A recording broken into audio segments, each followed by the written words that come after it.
नमस्कार, आप देख रहे हैं ईटीवी न्यूज और मैं हूं आपके साथ छवि।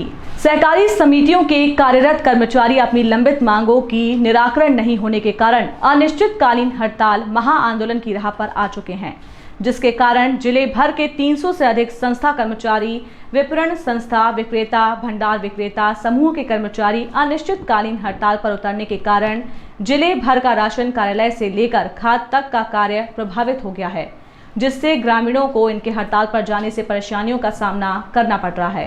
संयुक्त सहकारी समिति कर्मचारी महासंघ के आह्वान पर गोपाल कॉलोनी वनवासी आश्रम के पास उपायुक्त कार्यालय के सामने अनिश्चितकालीन धरना प्रदर्शन पर 16 तारीख से उतर चुके हैं, जिसके कारण ग्रामीणों को खाद्य बीज राशन वितरण कार्य, नगद पैसा, लोन जैसे महत्वपूर्ण कार्य प्रभावित हो रहे हैं, जिससे जिले भर के ग्रामीण राशन उपभोक्ता परेशानियों का सामना अब करना पड़ रहा है, जिससे महत्वपूर्ण कार्य भी जिले भर के प्रभावित हो रहे हैं।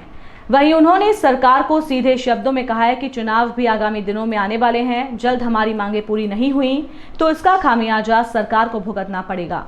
जी बताया कि शासन हमारे साथ कभी शासन की जितनी भी योजना है, चाहे समर्थन मूल्य हो, खाद्यान्न वितरण हो, रासायनिक खाद वितरण हो, किरानी वितरण हो, अन्य जितनी भी शासन की योजनाएं हमारे कर्मचारी चलाते हैं, रात और दिन मेहनत करके इन योजनाओं को चलाते हैं। जब भी शासन की कोई नई योजना आती है, शासन सहकारिता के माध्यम से उसे संचालित करवाती है।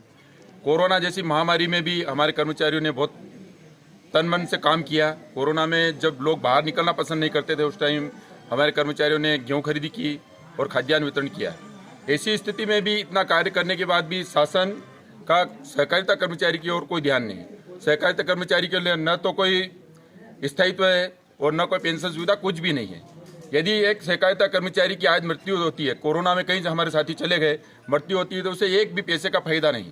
जबकि शासन द्वारा अन्य डिपार्टमेंट है, उन्हें कितनी सुविधा दी जा रही है। अगर एक कोई शासकीय कर्मचारी रिटायर होता है तो उसे कितनी ग्रेजुएटी दी जाती है, उसके अलावा उसके बीमा, पेंशन, सब सुविधा है। तो सहकारिता के साथ ऐसा भेदभाव क्यों, जबकि सहकारिता कर्मचारी शासन की समस्त योजना चलाते हैं और कोरोना जैसी महामारी में भी इतनी सेवाएं दी। जितनी भी शासन की योजना होती है सहकारिता के माध्यम से चलती है, तो ऐसा शासन भेदभाव क्यों करती है? इसके लिए हमने हड़ताल की है और अनिश्चितकालीन हड़ताल है। जब तक हमारी मांगें पूरी नहीं होगी, हम अनिश्चितकाल के लिए हड़ताल करेंगे और जंगी प्रदर्शन भी करेंगे। अगर ऐसा नहीं हुआ तो हम भोपाल भी जाके 22 तारीख को हमारी योजना है, भोपाल जाके प्रदर्शन करेंगे।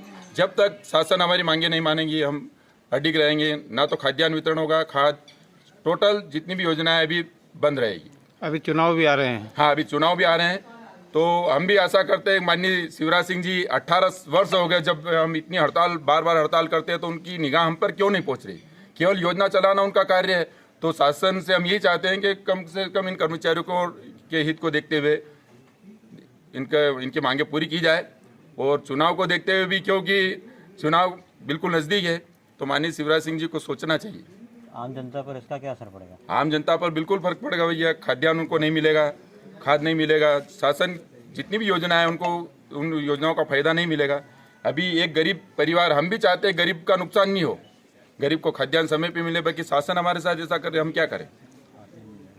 उनको खाद नहीं मिलेगा। अभी जैसे बरसात चल रही, बरसात की सीजन, खाद नहीं मिलेगा, फसलों में प्रभाव पड़ेगा, खाद्यान्न नहीं मिलेगा। शासन की जितनी भी योजना है, हर योजना पे किसानों को और आम उपभोक्ताओं को फर्क पड़ेगा। और अगर शासन ने नहीं मांगी तो उपभोक्ता ऑलरेडी, जनता परेशान होगी, जनता परेशान होगी तो निश्चित ही सरकार के चुनाव पर प्रभाव पड़ सकता है। मेरा नाम हरिराम पडियार, ब्लॉक अध्यक्ष पेटलावत। कैडर भर्ती जो हो रही है 60%, वो भर्ती को लेके और सार्वजनिक वितरण प्रणाली के अंतर्गत जो मशीन के अंदर सीबी बढ़ रही है, उस सीबी को भौतिक रूप से बराबर करने के लिए कब की हड़ताल? ये अनिश्चितकालीन हड़ताल है। जब तक शासन और प्रशासन हमारी मांगे नहीं मान लेता, तब तक हमारी अनिश्चितकालीन हड़ताल जारी रहेगी। कितने ब्लॉक के लोग आए हैं अभी यहाँ पर? पूरे झाबुआ जिले के समस्त कर्मचारी हैं। क्या? भेरूलाल पाटीदार, कार्यवाहक अध्यक्ष, सहकारिता कर्मचारी